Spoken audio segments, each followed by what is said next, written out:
Hello and welcome back to my channel. My name is Aleisha and this is the Nurse RX. So in today's video, I will be discussing interstitial cystitis, also known as painful bladder syndrome.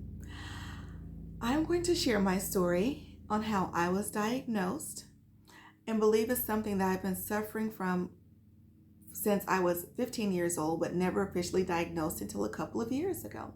So let's first go over what is interstitial cystitis.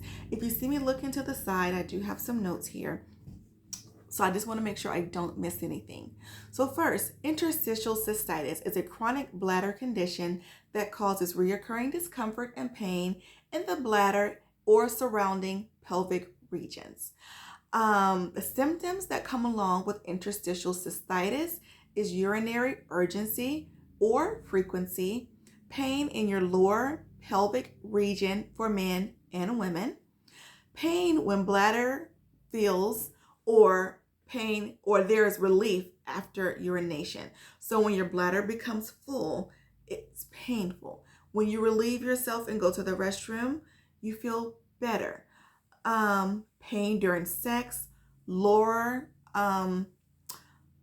pain in your very bottom of your stomach, and it's all the symptoms can be different for everyone.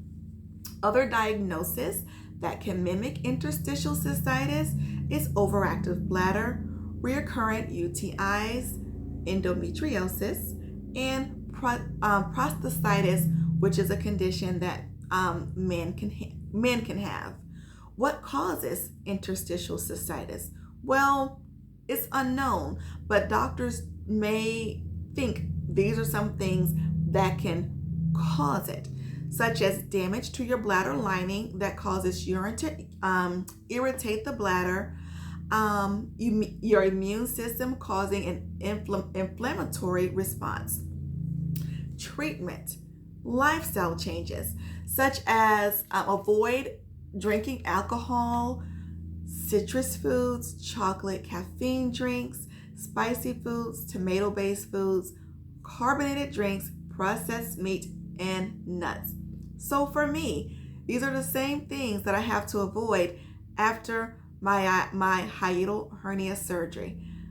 I'm like, what a coincidence. The exact same foods that I have to avoid after my hiatal hernia surgery are the foods that also irritate my interstitial cystitis. Another treatment for this can be physical therapy of your pelvic region. Medications such as anti-inflammatory medication, antihistamines, and anything that can reduce the urgency or frequency of you going to the restroom to urinate. There are other treatments such as nerve stimulation therapy, which increases blood flow to the bladder, bladder distension, stretching, and in rare cases, surgery. Diagnosis. So now I'm going to go into my story, how I was diagnosed, and feel as though I've had this condition all of my life, as much as I can relate it back to since I was 15 years old. So approximately maybe 4 or 5 years ago, I have a history of multiple ovarian cysts that come back to back. I have a history of mild endometriosis. I have a history of small uterine fibroids. I went to my OBGYN because I knew like something's just not right. I'm constantly having this lower belly pain. I'm in pain all of the time.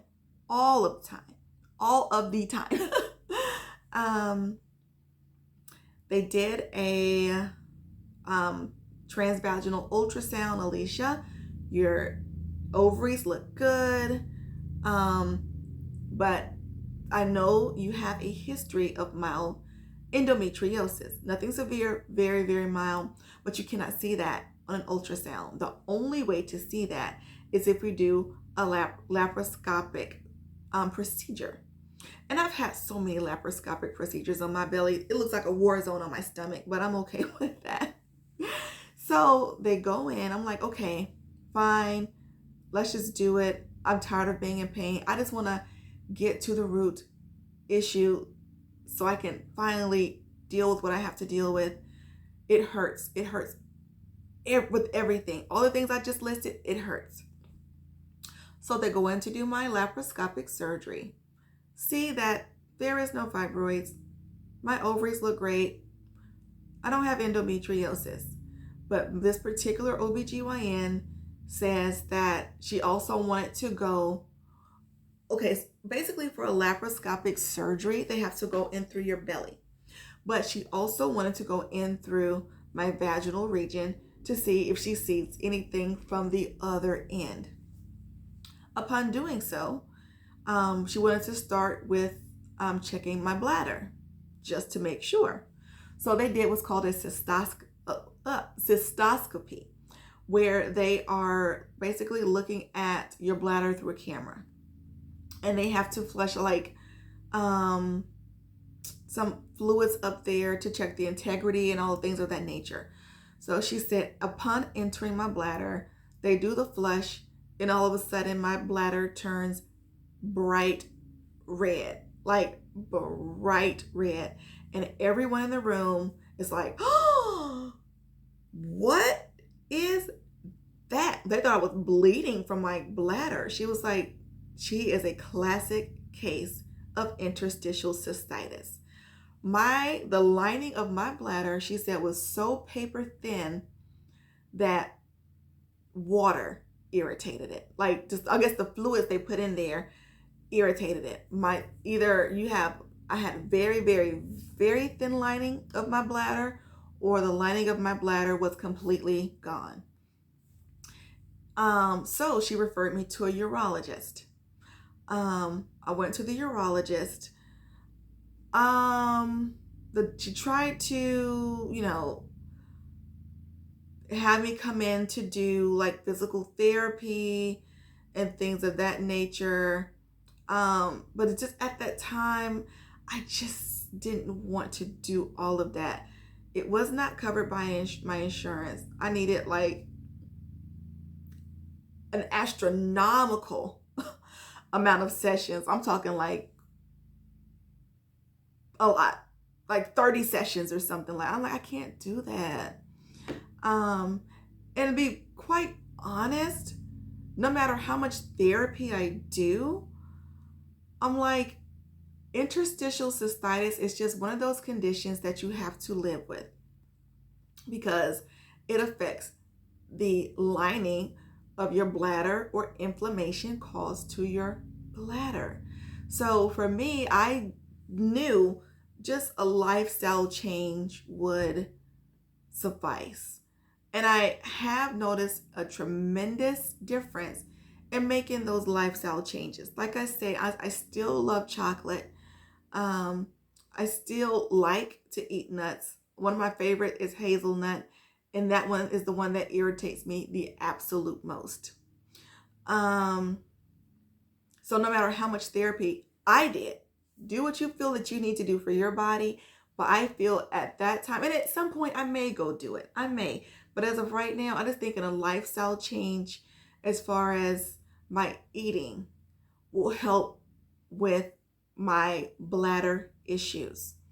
So that is basically my story. I will definitely have more videos, healthcare videos coming. So if you have any questions in regards to interstitial cystitis, please let me know. Leave it in the comment section below. You can email my business address. You can hit me up on Instagram under thenurserx. And I always 100% get back to everyone within 1 or 2 days.